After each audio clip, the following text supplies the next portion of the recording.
What if the next defining moment for the Lakers isn't about who's running the plays or who's sinking the clutch shot, but rather the invisible clock ticking behind the scenes, where timing and money cage the fate of a franchise desperate for glory? What if the entire NBA is poised on the edge of a knife, waiting for one domino to fall before a floodgate of moves can finally reshape the landscape? Welcome back to Lakers News Fan Report, where raw truth meets purple and gold passion. Smash that like button, hit subscribe, and ring the bell so you never miss a second of this drama. Right now, if you scrolled through any of the NBA chatter in the last 2 days, it all freezes in place around one headline, one looming event that's holding up every major signing in the league. It's the Bradley Beal contract buyout saga, the lingering mystery that is choking the NBA free agency market and, yes, the Lakers right along with it.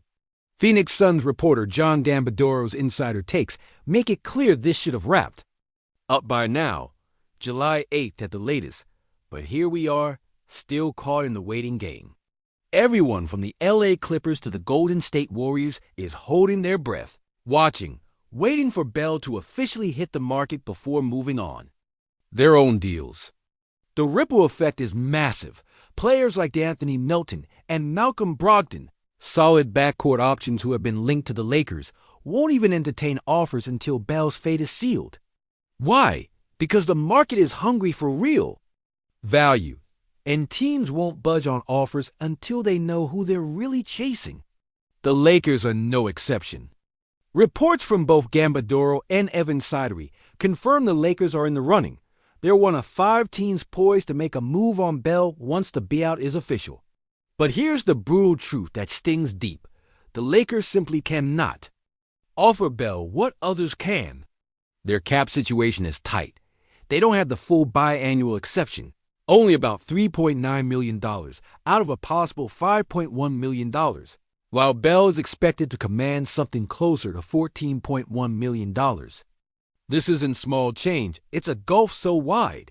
It's a canyon the Lakers can't leap across without Bell taking a significant pay cut, something the report suggests he's not inclined to do. So if Bell walking into Staples Center is a dream, it's a fragile one on borrowed time. If he's not theirs, then who? D'Anthony Melton and Malcolm Brogdon emerged not just as consolation prizes, but as potential game changers in their own right, especially if the Lakers can pry one loose. After the Bell situation clarifies, we hear whispers of these interests and the subtle chess moves behind the scenes. Is the Lakers' plan to waive Shake Milton's non-guaranteed contract to create space? Will they move Gabe Vincent, the current backup combo guard who's been holding down the fort in the backcourt?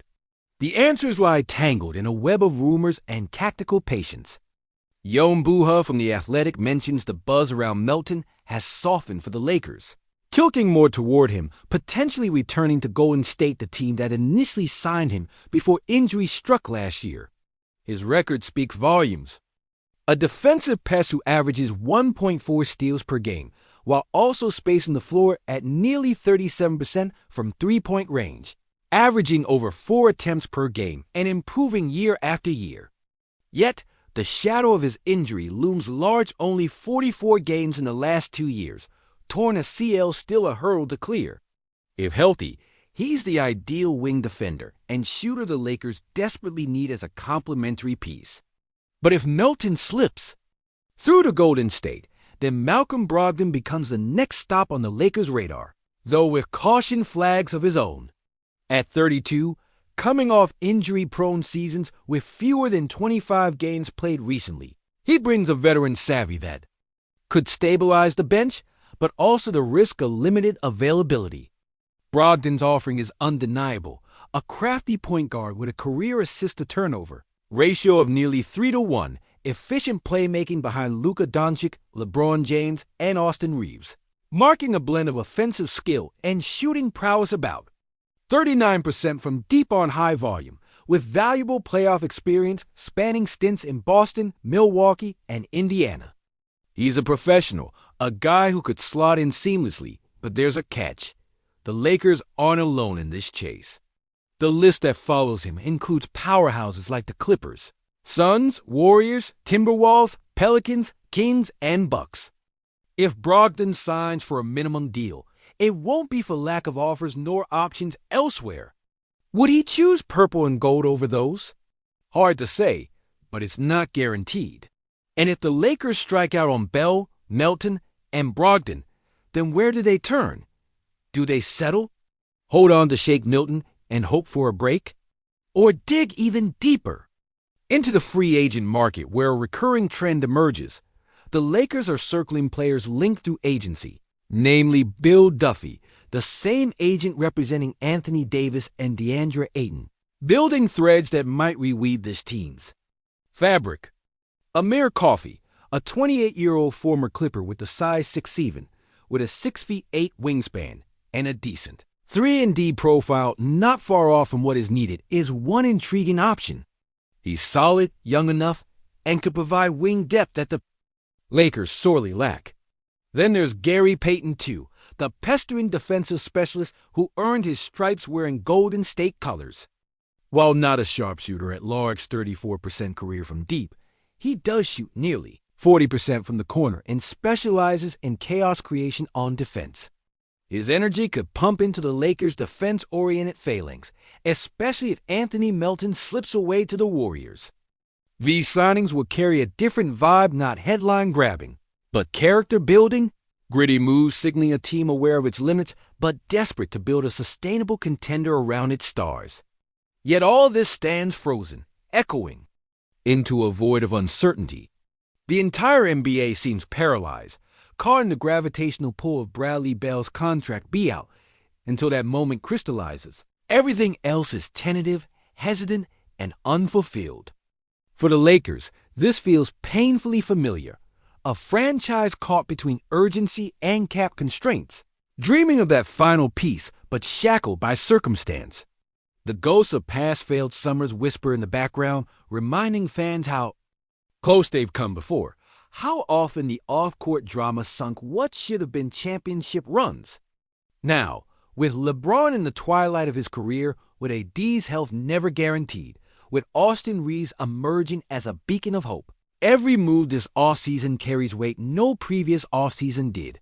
What if this frozen moment is not just another delay but the turning point that defines the Lakers' next decade? What if holding out for Bell means missing out on the right supporting pieces? Or what if signing Melton or Brogdon signals a quieter rebuilt mass as a contender?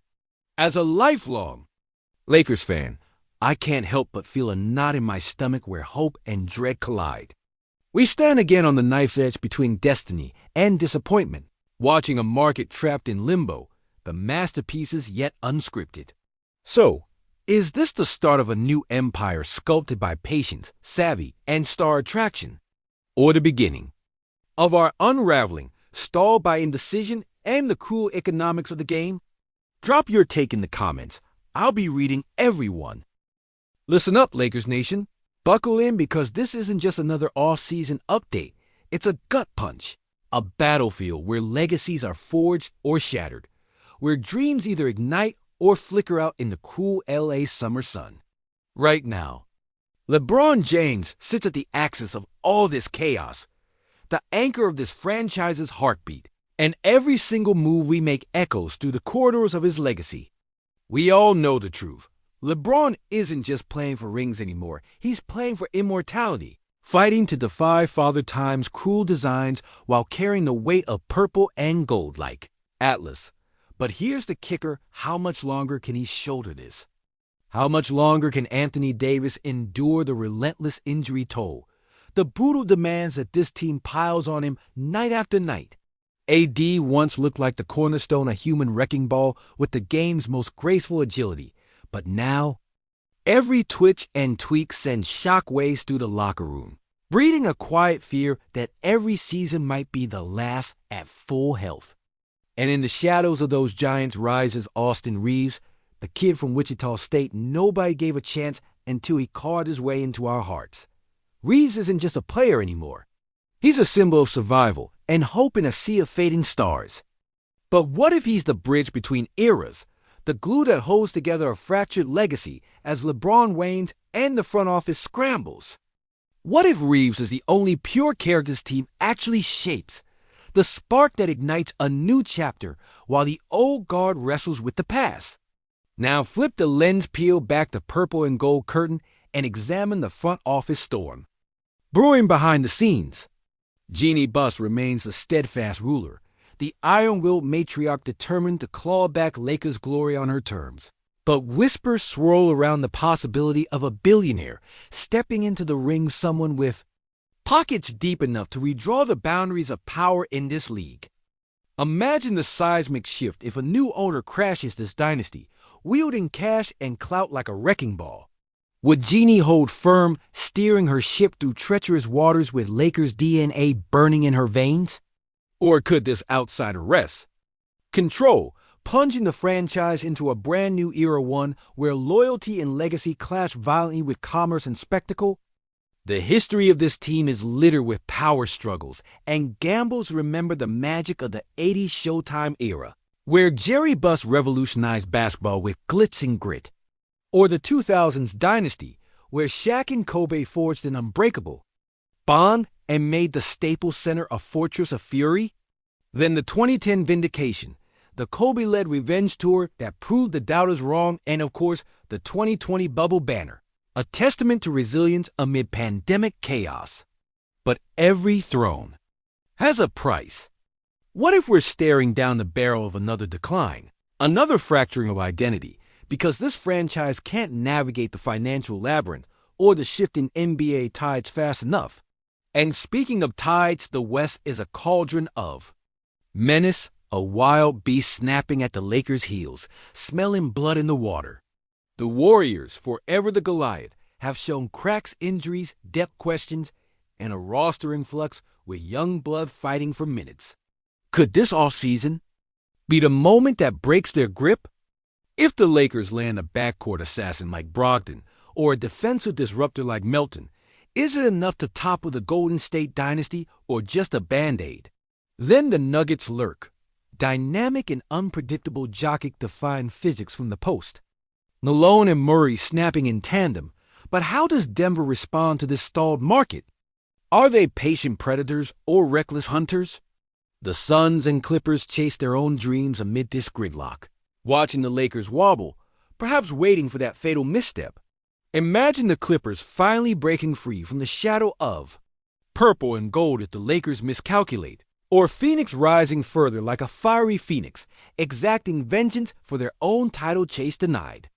Every moment frozen by this bell standstill ripples through the West like a seismic aftershock. We're talking about a domino effect so powerful it might reshape playoff brackets, rewrite storylines, reimagine rivalry histories.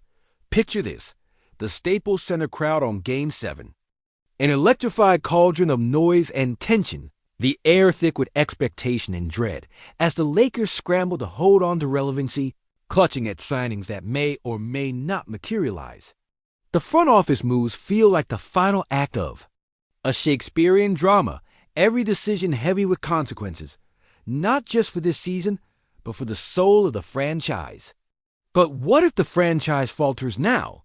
What if these sideline behind-the-scenes battles turn into months of waiting for a deal that never comes, paralyzing the team, sapping it of the energy it needs to fight through a brutal Western Conference gauntlet? What if LeBron's greatness, AD's might, and Reeves' heart all end up overshadowed by cap gymnastics, agents' negotiations, and a league frozen by a single player's contract? The Lakers' history is an epic saga woven with heartbreak and triumph. We have experienced the agony of the late 90s drought, the tumultuous post-Kobe years where hope flickered but never fully caught flame, and then the dazzling heights of 2020's bubble championship, an exclamation point on a decade marred by uncertainty. But this moment, this exact offseason, feels like the crossroads where it all could collapse or rise again from the ashes. If the Lakers sign Brogdon, do we settle for a supporting cast that whispers contender but screams wait and see? If Melton goes elsewhere, or the be-out drama drags on, what becomes of this purple and gold dream? We're left staring at Shake Milton's contract, at unguaranteed deals, at possession limits, at trade rumors swirling like a storm ready to break. The front office operates like a high-stakes chess game. Does Jeannie stick with her generals or bring in reinforcements? How much patience does the fan base have left for this intricate dance of cap space and depleted options while the clock ticks relentlessly down? And if none of these puzzle pieces fit, if our off-season free agency dreams dissipate into puffs of smoke, what of the players? What does it do to the psyche of LeBron, bolstered by the weight of expectation, but burdened by the heavy silence of an underachieving roster? What toll will this indecision take on AD's injured frame, on Reaves' rising star that could flicker or burn out in the chaos? But what if this indecision is exactly the crucible that forges the Lakers' rebirth? What if the delays and injuries, the financial limits and lost targets, ultimately unite the team around grit and raw competitiveness rather than star-studded talent? Imagine a Lakers squad that surprises the haters and skeptics by grinding through the West, playing a style less cinematic but more relentless, where defense becomes the team's heartbeat, where every damn possession is fought for like a street brawl, where chemistry rises from adversity. What if Anthony Davis finally snaps free of the injury curse, steps into the season like the beast we know he is, and leads this gritty squad past every obstacle? What if Austin Reaves becomes the classic blue-collar hero, the soul of the Lakers, their unsung king? And what if LeBron, fueled by the fire of championship hunger and the storm of uncertainty, defies physics once again, not with splashy signings, but with sheer will and wisdom? It's possible. It could happen. But right now, the only certainty is the chaos itself: frozen markets, tense negotiations, pending decisions, each moment dripping with electrifying tension. As a Laker till the day I die. Here's what I see coming. This offseason will either be remembered as the turning point, where the franchise finally righted the ship, or as the slow, painful erosion of a once great dynasty clutching at fading stars and empty promises. I see the ghosts of past summer's players who almost came, trades that slipped through our fingers, championship windows closing just as the city's hopes were highest. I see LeBron fighting not just on the court, but behind the scenes, watching the trade wins, counting cap space, and wondering if the Lakers can bring in the companions worthy of his greatness before the final whistle blows on his career. I see Anthony Davis, strong but fragile, carrying hopes and fears in equal measure, knowing that every move the front office makes could be the difference between another championship banner or another season of what-ifs. I see Austin Reaves, a bright spark in a franchise craving light, ready for his moment but needing the right stage. And I see every single fan out there, wearing their jerseys in the heat of Los Angeles summer, pacing in their living rooms, yelling at their TVs, desperate for answers. Now I want to hear it from you. Drop your rawest take below. Every true believer in purple and gold, because this moment isn't just about players or contracts. It's about the soul of the Lakers, the heartbeat of a city, and a legacy on the brink. What's the next chapter? Hope, frustration, or heartbreak? I'm listening. We're all listening. The clock's ticking.